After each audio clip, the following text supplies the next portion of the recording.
Here's a Scabbs game that is a real work of art, was super weird to play, but super fun.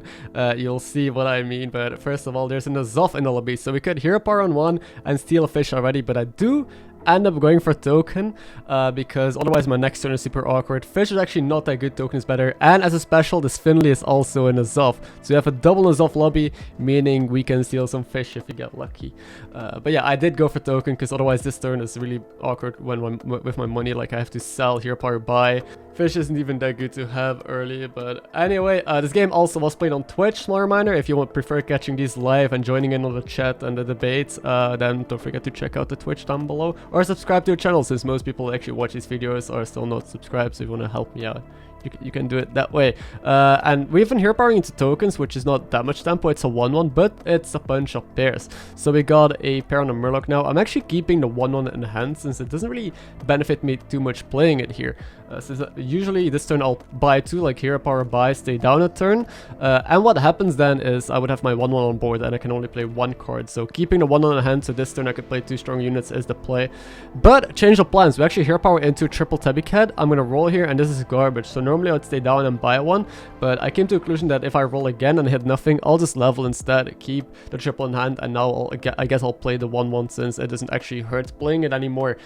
So these decisions, this early game was very weird. I don't usually do a rough farm curve. You're taking 8 damage here, but you can't really choose what you're hero powering into. It's really up to luck onto what you roll and what your opponents tend to buy, and if it's a bunch of tokens, then you'll be a bit weaker, but you'll have some triples lined up and have to figure out your economy. So I'll take a 4 because it is an Avenge lobby. There's no Dazzling Light spawn. Oh wait, there might actually be. But there's also Doomsayer, which we hit. There's still Witchwing. And there is Tank, since Max are in the lobby. So we do hit the Impatient Doomsayer, which is one of the broken cards right now that you'll like to see. Hero power into another triple somehow. So actually a double triple, because I am locking another Murloc. So that's another reason why you sell the main body instead of the normal token. I'll keep bringing this up because people keep telling me about it, but yeah, you sell the main body for the specific reason that now I have 2 triples, otherwise I would still only have 1 if I sold the token. So my initial plan was to take 2 6s because we do have the Doomsayer, we do have a lot lined up, and 5 isn't amazing, especially in this lobby. There's no pirates, I think, there's no hogger, so it is a bit iffy to take 6s and 5s in the spot, especially with demons. You hit like hitting the Felbats or the Imp Mamas, and then you're tier 5 and you can get the good 5 drops from Impatient Doomsayer as well. Just go straight to tier 4 here, hold the triple in hand, going for 6s. Now damage gap might not save us since we can take 15 damage into 15 damage, but most of the time 2 6s should allow you to be fine. I also don't hero power here because this guy tripled into 2 4s this turn, but last turn they probably had a really weak board, and I actually don't know if I can hit something better, like the Icky Imp. There's not many Avenge cards better that I could hit, or the Taunt, so I'd rather play safe. I don't really see what else I could sell, and just, you know, not use the hero power, since again I can't even steal a 4 drop. They had nothing on the board last time. We're on 10 HP, let's take 6 drops. Now Goldrin is interesting, doesn't do anything though for us. Coiler, however, is tempo. At this point I need to take tempo. I wish I could take the Lil Reg for scaling, but I can't guarantee that my second triple is also going to be an elemental, so better safe than sorry and just go for, you know, the best tempo here so I don't die, since we are up against the #1 person, but I will still take 6s. And the second one is either Hamul, which is bad, Zap, which is bad, so I'll take another Coiler, maximum tempo, sell my triples to hero power, and there's a fish, and this is a very interesting spot to be in, something you don't see too often, but we got double Coiler fish on turn 7 as Scabbs, and again we could steal more fishes in the future from either the Azov or the Finley, and I don't think we can ever lose this. Like this board is pretty insane. Now this guy does have like double Spawn, Frogger, Macaw with fish lined up already, and I guess 2 rats. Like they are stacked. They might have a really good future. And it ends up being close. Like this fight was almost a minute. I cut like almost a minute of the fight in between because it's just death rattle after death rattle after death rattle being summoned. So I saved you guys the time. We're facing a ghost, luckily enough, because, you know, we're still at the bottom of the lobby. Great opportunity to level. I was considering hero powering, but after scouting this guy, he can't really have anything too good. Now the Crocodile here is actually amazing tempo. Like we have so many death rattles, and the fish might as well take the Crocodile here. It's probably better than selling hero powering. Since I don't think they even tripled into 5s, their board is going to be garbage, and I do just end up, yeah, selling 2. Keeping the Doomsayer still for some economy. and Void Lord to protect my board and maybe trigger the Crocolisk a bit more consistently as well. Yeah, this goes, as you see, they had nothing. I think they tripled into an egg and they're still holding, or they've just rolled an egg, that's it, didn't pop off yet.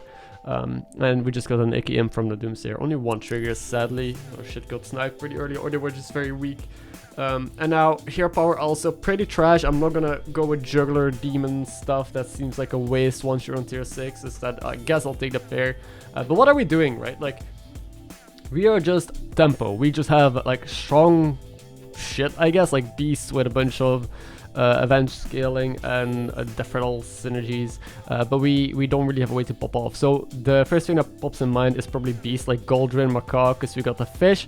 But then again, we've seen other N'Zoth player play beasts probably a lot better than we will be able to.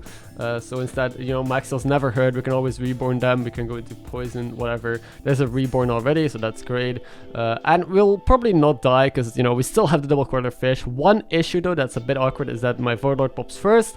So my fish, if it dies, summons first 3 taunts and only then coiler deferral, so you might actually not have the board space at all. Now, while this fight is going on, I quickly want to remind you guys that I do have a second channel that is really close to hitting 1,000 subs. I think we're like 3 or 4 subs away, so if you want to help me out, or you like more Battlegrounds content that doesn't make it on the main channel because the videos are too small or too long or I don't have the time to edit, then go check it out. The latest one I uploaded was just me analyzing my tournament gameplay, so if you want to see some in-depth analysis and join the giveaway that's going on right there as well on that video, then go check it out. Hopefully we'll get there today. While I was talking, you just saw the bullshit happening in the background, just death rattle after death rattle being popped, random stats from Crocolisk. And another cool thing about this build is that all the death rattles from the coilers as well go into the fish. So our coilers pop, their death rattles go into the fish, but also the death rattles that they summon go into the fish. So if they summon Goldrins or if they summon other useful things like Selfless, they're also going to be procced. Like, I think the fish is actually such a cool card to play around. Sadly, like, it's just not really good if it's your only hero power, since you have to build around it and it just doesn't outset scaling from elementals, for example. But in this lobby, there's no high roll elemental players so far that I'm aware. We also hero power didn't hit the fish from this N'Zoth, sadly. And we triple coiler. I think it's not bait. I think it's fine, especially since we need board space anyway. And I mean, 4 death rattles is also just good to put into the fish. There's a Goldrin, meaning we could potentially look at pivoting into beast. But the big issue is if I want to do Goldrin Macaw stuff, I have to sell this golden coiler. I have to sell my Crocolisk and my taunt. Taunt is easily replaceable for sure. But I don't really see a clean way to do it, especially since we probably won't be able to outscale others. Like Beast Comp, again, it's easy to counter by Zap. It's easy outscaled by, you know, cards that actually scale. It loses to Windfree, it loses to Cleaves. Beasts just isn't in a good spot, as I mean the Golden comp mainly, or just Beast in general. The same with comps like the Buster Beast, Mech comp, because their Baron and their Kangaroos can get sniped in a no Quillbar lobby. At least with Quillbars you can always gem your stuff up and protect it, but yeah, just the scaling very often isn't there unless you high roll and hit the triple into the Golden and the triple into Baron, all these things. And no wonder that we can't steal the fish, since Zoth actually sold their fish off to play a tempo juggler comp, which is, I don't know, they can do whatever they want, I guess. We hero power now, triple max now, don't take it, don't get fooled. If you have 2 max nows, there's no reason taking it unless you need a board space and you don't need that much poison. But you might also consider just not hero powering anymore, although in the late game there's so many good deck cards that you can yoink from opponents. It's great. Find second reborn, probably onto the Maxna, and again, I don't think we can outscale our opponents, so trying to go with reborn Golden Macaw stuff, I don't think is a line. I think it's better to try and go into, like, stick with tempo and scam stuff, so either the coiler fish thing into a bunch of random death rattles, or no, we do have 2 poison reborns. We could also fit poison Murlocs or spores onto the board.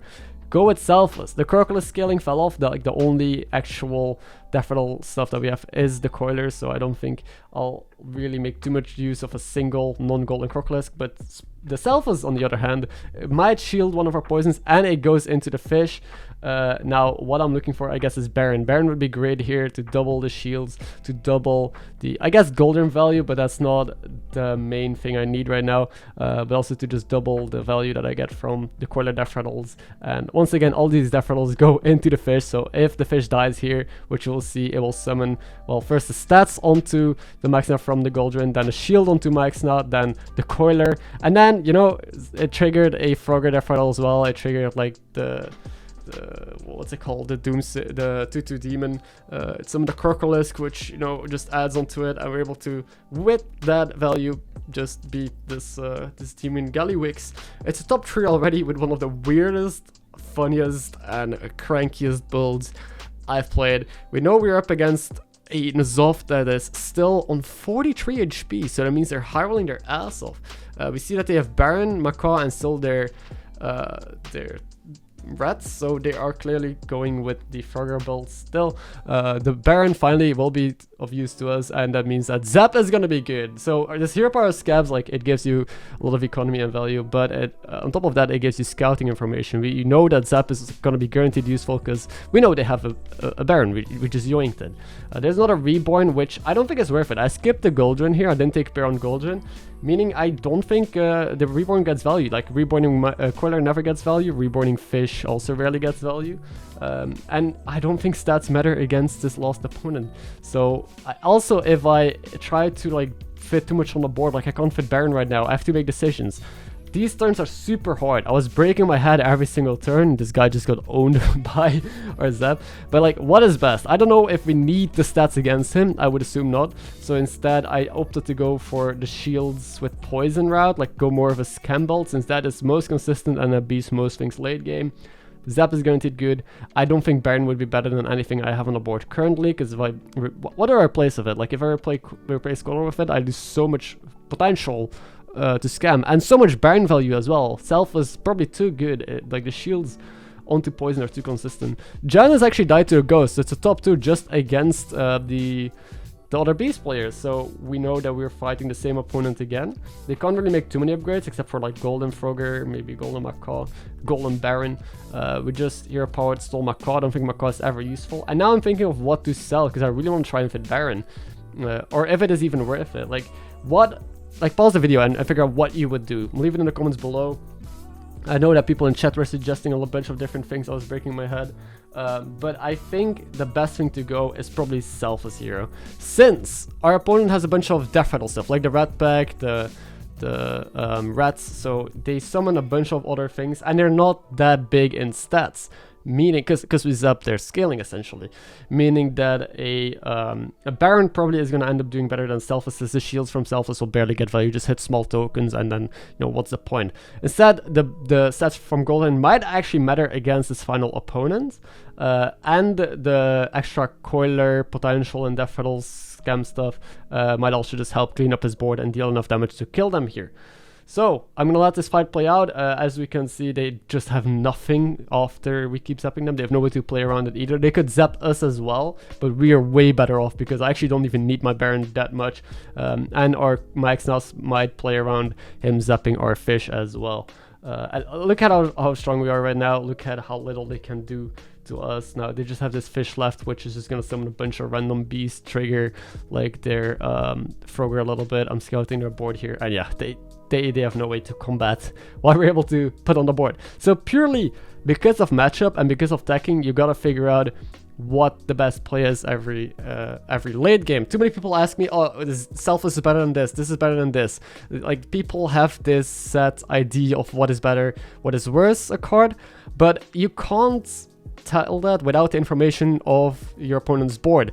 Like, depending on the situation, most of the time I think Selfless here would be better than Goldrin, 100%, but this is one of the rare cases where I think the Goldrin, even though it's like +5/+5 only, is actually going to end up doing a lot more than a Selfless, even if we have double poison on the board. There's a triple Goldrin that we just hit in a single turn, so now it is worth it. Now I'll go for them because I know it's actually relevant against this final opponent, and I'll just, you know, cycle out the zap, play it again because he instantly loses to it. So one tip that you can definitely take away from this game is to just do what you know is good against your opponents. Generally, this board shouldn't win against anything. because, well, we just have Gold Ring Coiler Fish, and then I guess the Reborn Maxinos could beat like big elementals, which you see a lot of, and then this board is amazing. But yeah, hope you enjoyed the game. I think it was a weird one, a very fun one. Thank you for watching, and I'll see you in the next one.